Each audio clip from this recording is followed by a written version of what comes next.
Bugun sotuvda Mirovoy legenda Mercedes-Benz Sprinter srednisi 271 motor, ya'ni zavodskoy o'rtoqlar, zavodskoy metan va benzinda yuradigan. Kraskasi toza, 148 ming atiga yurgan. Bu kilometr, bu mashina uchun hisobda razminka. Sprinter haydaydiganlar tasdiqlashi mumkin. 4 ta yumshoq balonlarda mashina choki, zazorlarga gap bo'lishi mumkin emas. Mana bu yerda gugu cho'pida tegizilgan joylari bor. Bakovlarni qarang, katta va do'tti, yonuvchan, ikki qismli ko'ryapsiz. Bu full modellardan. Fullida mana bu yon chiroqlari, yorituvchi chiroqlari yonib turadi. Prostoylarda bu yeri zaglushka bo'ladi, yonmaydi. Juda savlatli. Bu sredniy modeli juda ham hadovoq hisoblanadi. Orqa qismlari ko'ryapsiz, yuqorida kameralargacha bor, zavodskoy, parok plus farkop mana. Ulash uchun, qabila ulash uchun hamma narsasi 100% tayyor. Sprinter tez yuguruvchan degan ma'noni anglatadi. Haqiqatda 2,5 tonna yuk bilan Cobalt Gentra'larning choyini ichirib yuboradigan mashina shu bo'ladi. Ichini ko'rishingiz mumkin. O'zlari poyafzal bilan shug'ullanadilar. Bilasiz, yengil narsa. Mana bu zavodskoy, tiksalet obshivka, pol, tiksalet, ichi ezilmagan, zo'r turibdi. Qarang, ko'proq bilasiz, bu yerlar pachoq bo'lib ketadi. Ya'ni yuk ko'p ortilmagan, zo'r holatda. Keling bu tomonlarni ham bir ko'ramiz. Mana buni mashina desa bo'ladi. O'ta ideal kuzov. Bu tomon balonlari ham yangi. Sizga mana bu yerni ko'rsatay.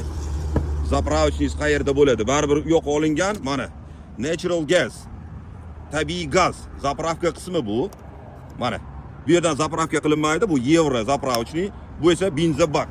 Salon azlar. Mana nemetskiy качество, nemetskiy salon. Koziroklari bor. 147.575 kilometr yurgan. O'rindiqlari isiydi va sozlanadi. Sovuq o'zingiz nazorat qilsangiz bo'ladi. Mashinamiz mexanika korobkada. Monitor zavodskoy, konditsioner, pechka. Mana bu yerlarni ko'rishingiz mumkin. Podstakanniklar. Mana bu yerda podstakannik, bardachoklari qulflanadi. Dokument qo'yadiganlar, mana bu yerga narsa qo'yadiganlar. Endi ko'ryapsiz, mashina chiroyli chexollar qilingan. Poliklar mana bunaqa holatda solingan. Buni akkumulyatori mana bu pol tagida bo'ladi. Buni almashtirish juda azob. Qarang, nemis injenerlari.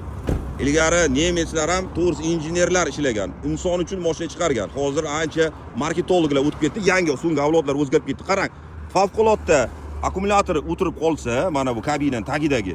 Mana bu qarang, favqulodda zapas akkumulyator. Mana tayyor klemasigacha, nemetskiy tayyor klemani ulaysiz, zavod qilsangiz bo'ladi. Ya'ni sidening tagidagi o'lsa, mana bunda zavod qilsangiz bo'ladi. Qarang, mashinamiz 271 zavodskoy benzin metan motor.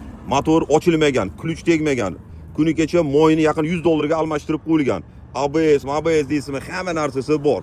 Mana bu yerlar hamma yo'g'i germetik, zavodskoy pechat turibdi.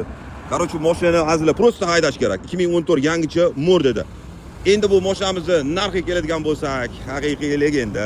Mana men degan Xitoy yuk mashinalarining qotili mana shu bo'ladi, bilasiz. Narxiga keladigan bo'lsak, $29.500, oz-moz kami bor. Faqat naqdga sotiladi, variant kredit, vykka yo'q.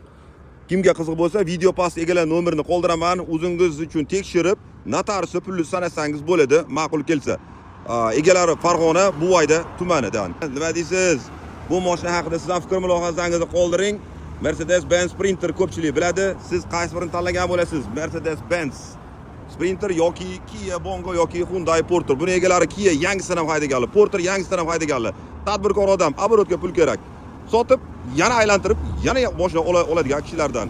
Albatta like bosib qo'ying. Bunaqa legenda yuk mashinalari obzori va sotuvi universal avtoalamda. Obuna bo'lishni unutmang.